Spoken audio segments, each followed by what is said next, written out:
Kung verified na ang inyong contract ay maaari na kayong kumuha ng OEC or balik manggagawa online. Pumunta ka nga lang sa Google at itype ang balik manggagawa. Pagkatapos ay itap mo lang ang DMW Online Services. Dito nga ay makikita mo ang mga online services ng DMW kasama na ang balik manggagawa or BM processing. Itap mo nga lang yan at mapupunta ka na sa e-registration. Then tap Let's Go. Kung wala ka pang account ay itap ang register at mag-sign up gamit ang iyong email na ginagamit mo sa mga government transactions. Kung nakalimutan mo naman ang iyong password ay i-click mo lang ang account recovery. At kung meron ka ng dating account, i-type mo lang ang iyong email at ilagay ang password.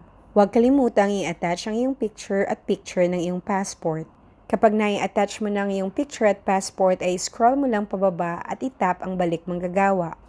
Then, ilagay mo ang petsa ng iyong flight pabalik abroad. Pagkatapos ay itap mo lang ang next. Dito ay makikita mo na ang iyong mga detalye bilang OFW. Itap mo lang ang yes sa tanong sa baba if you are returning to the same employer. Yes din para sa tanong na are you returning to the job site. At yes ulit para sa tanong na is your employment under the same job position. At sa huling tanong ay itap mo lang ulit ang yes. Then, itap mo lang ang view OEC. Then, tap open. And that's it, may OEC ka na. Maaari mo nga itong i-print or i-save lang sa iyong phone.